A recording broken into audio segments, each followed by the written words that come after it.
ఈ మధ్య సైబర్ నేరాలు చాలా జరిగిపోతున్నాయి.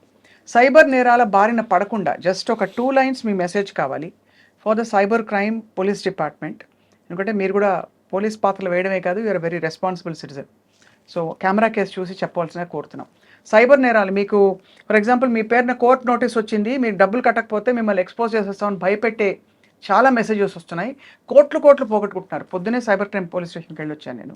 వాళ్ళు they want hour participation and partnership in spreading this message. Cyber నేరాల బారిన పడకండి. ఎవరైనా అపరిచిత వ్యక్తులు మీకు ఫోన్ చేసి ఏమన్నా చెప్తే మీరు దానికి రెస్పాండ్ చేసి నొక్కకండి, ఏది 9 నొక్కండి అని చెప్తారు కదా అని. అంతే సార్. సో అందరికీ నమస్కారం అండి, నేను మీ యాక్టర్ సుమన్ అండి. సో ఒక చిన్న ఒపీనియన్ అండి. ఈ మధ్య మీకు తెలుసు సైబర్ క్రైమ్స్ చాలా జరుగుతున్నాయి. పాపం పోలీస్ చాలా వాళ్ళు ఏంటంటే వాళ్ళు ట్రై చేస్తున్నారు. కానీ ఈ సైబర్ క్రైమ్స్ చేసేవాళ్ళు చాలా షార్ప్గా ఉన్నారు. వాళ్ళు ఏంటంటే ఏ టైంలో ఎంతసేపు ఉండాలి, ఆ మెసేజ్ ఎంత టైంలో తీసేయాలని ఇట్లా చాలా రీసెర్చ్ చేస్తున్నారు. బట్ అదంతా మనకు వద్దండి. మీకు ఎప్పుడైనా అలాంటి ఒక టెంప్టింగ్ మెసేజ్ అంటే ఎట్లాంటి ఏదైనా మీకు ఒక అమౌంట్ ఇట్లా డిపాజిట్ చేయాలన్నా, లేకపోతే అలాంటి ఏదైనా ఒక అట్రాక్టివ్గా ఏదో చేయాలి, మీరు ఈ బటన్ నొక్కండి ఆ బటన్ నొక్కండి చెప్పి మీకు వస్తే మట్టుకి దయచేసి మీరు పొరపాటున చేయవద్దు. ప్లీజ్ 1కి 3 సార్లు థింక్ చేయండి. అలా రావచ్చు మీకు, లేదు మీకు రికార్డెడ్ వాయిస్ రావచ్చు.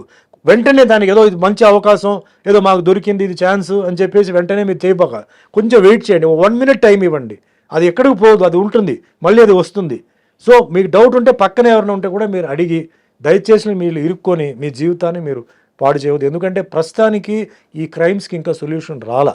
అంటే వాళ్ళు చాలా అంటే హైటెక్ లెవెల్లో వాళ్ళు ట్రై చేస్తున్నారు. ఇలాంటి మెసేజెస్ రావడం, ఇలాంటి న్యూస్ స్ప్రెడ్ చేయడం, తర్వాత ఈ అమౌంట్స్ ముఖ్యంగా ఏంటంటే బ్యాంక్లో ఉన్న అమౌంట్స్ని వాళ్ళు ఏంటంటే వాళ్ళు షిఫ్ట్ చేయడానికి, ఇలా మీ అకౌంట్ నుంచి చేయడానికి చాలా టెంప్టింగ్గా చాలా వస్తాయి. సో దయచేసి మీరు ఒక్కసారి ఆలోచించి, ఈజ్ ఇట్ పాసిబుల్, ఎట్లా అవుతుంది, ఎందుకు అవుతుంది, ఇది డైరెక్ట్గా ఎందుకు బ్యాంక్ వాళ్ళు చెప్పకూడదు, ఇలా ఎందుకు జరుగుతుంది చెప్పి కొంచెం మీ బుర్రని కొంచెం యూస్ చేసి మీకు డౌట్ ఉంటే ఎవరైనా పెద్దవాళ్ళని అడగండి, లేదా పోలీస్ ఆఫీసర్ని అడగండి. దాని తర్వాత చేయండి. మీరు అందరూ బాగుండాలని నా కోరిక. థ్యాంక్ యూ అండి. Thank you so much sir. Beautiful message, చాలా అర్థమయ్యేలా చెప్పారు sir. Suman garu, you are truly a hero both in real life and real life. Thank you. Thank you very much sir for your valuable time. Thank you so much sir.